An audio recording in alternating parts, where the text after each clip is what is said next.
Bismillahirrahmanirrahim. This is the series of eminent Muslim scientists and first part, the eminent Arab scientists. And today I will talk about Ibn Rushd.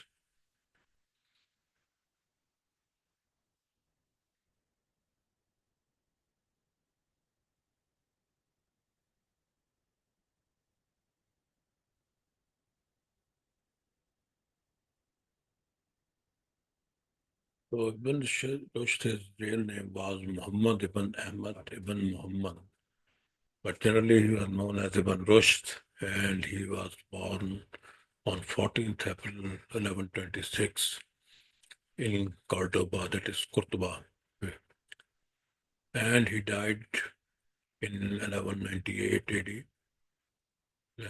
In the Western world, he is called Averroes, a very famous name.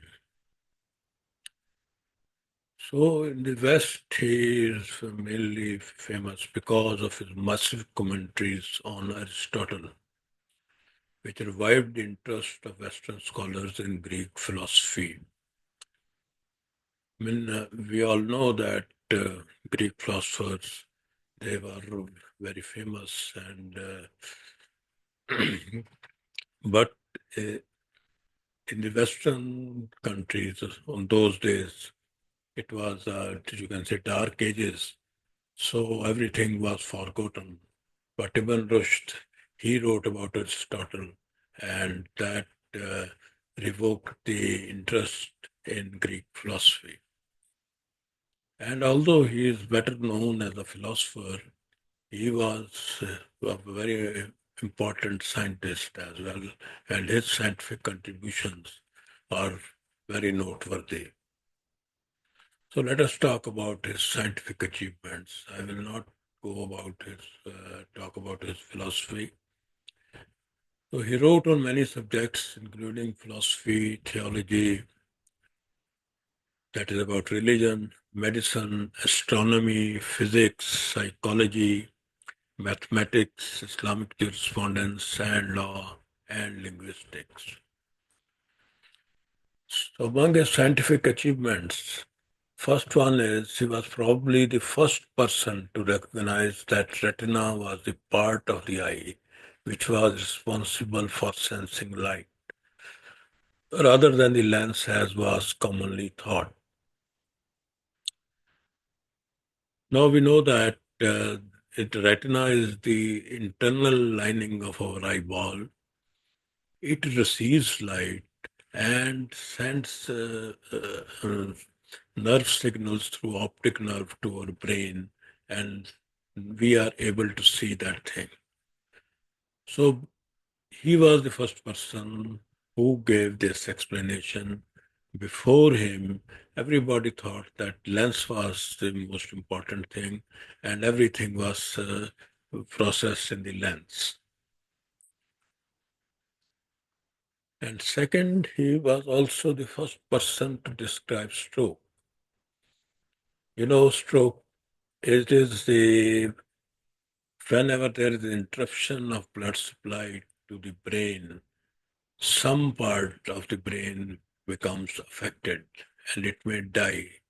As you can see in this figure, there are three types of strokes: ischemic stroke, hemorrhagic stroke, and transient ischemic attack. So ischemic means that a blood clot uh, blocks the vein. Hemorrhagic means that blood starts leaking out of that blood vessel. And transient ischemic attack is that the clot is small and it temporarily blocks the way, but then it clears off. So he said that this stroke was produced by the brain and caused by an obstruction of the arteries from the heart to the brain. And that is a very fine explanation and same as we know it in modern science.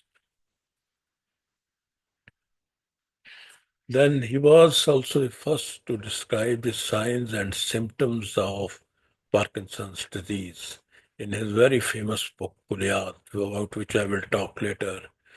although he did not give any name to this disease.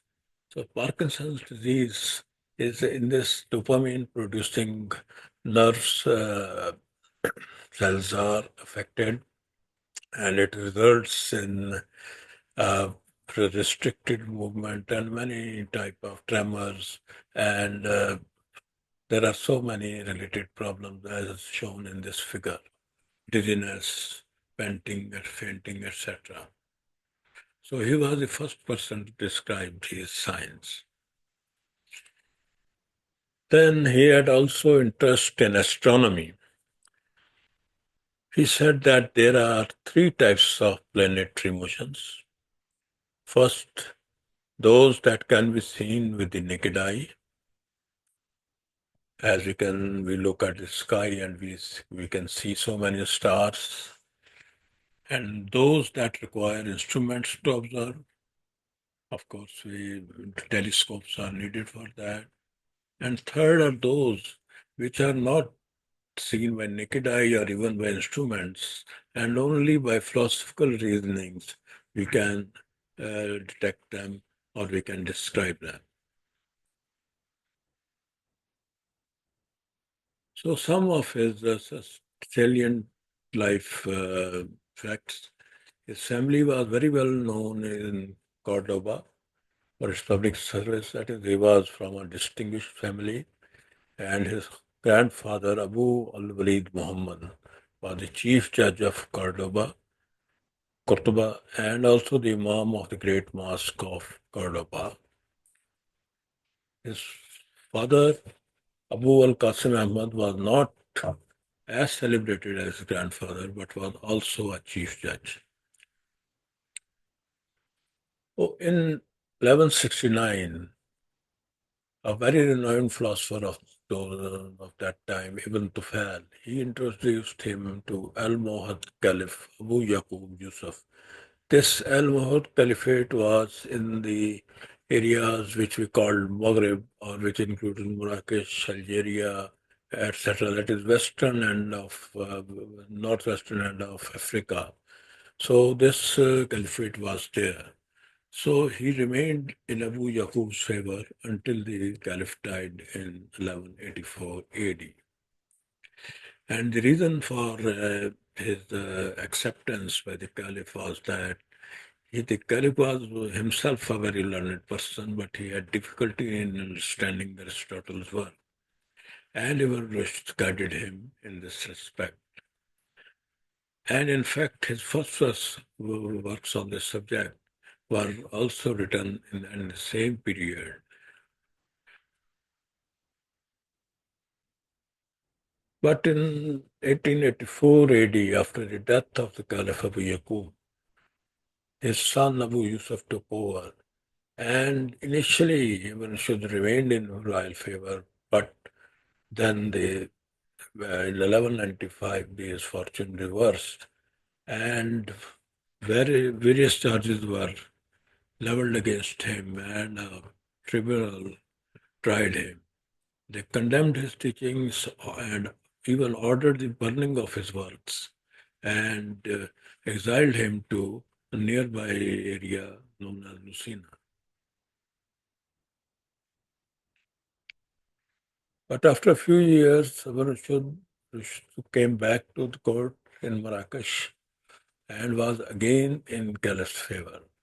He regained his faith, but after that he died. After a short period, he died. And initially he was buried in North Africa, but then his body was moved to Cordoba for another funeral, and in which a famous Sufi philosopher and mystic Ibn Arabi was also present.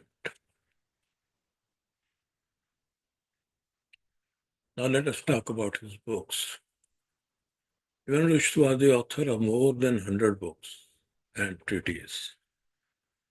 And due to his philosophical works, he was known in the Western world as the commentator and father of rationalism. In Islamic jurisprudence, he wrote the Bidiyat al-Mujtahid, and it describes the differences between different Islamic schools of law and the principles that cause their differences.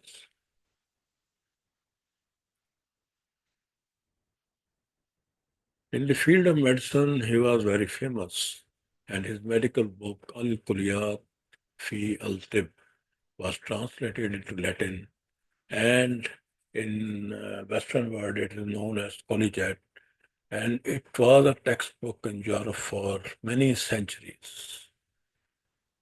And many of his works in Arabic did not survive, but their translations into Hebrew or Latin still exist. For example, his long commentaries on Aristotle, they are in Arabic manuscripts, very few, but in translated form, they all are preserved. So these are the references which I used for preparation of this vlog.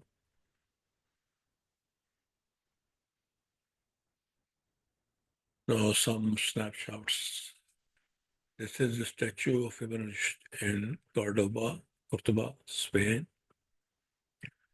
And this is a painting by 14th century painter Andrea di Boneto about of Ibn Rushd. I think it should be nearest to the reality. And this is an imaginary debate between Averroes and that is Ibn Rushd and third century philosopher Porphyry. So this was also painted by in 14th century. And this is a title page from Latin edition of Collegiate. That is the main medical work of Ibn Rushd. So next time I will talk about Al-Zahar.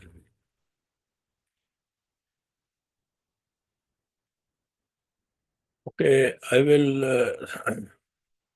Some friends have said that they have difficulty in reaching my vlogs. So easiest way is that in the search window you type Awade Dost Dr. Abdul Haq and then click.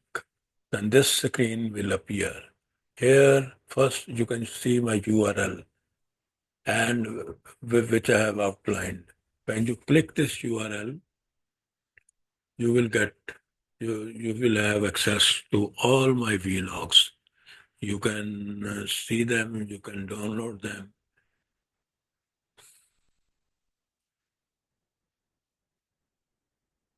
Okay, thank you. So these are my contacts. Please just subscribe.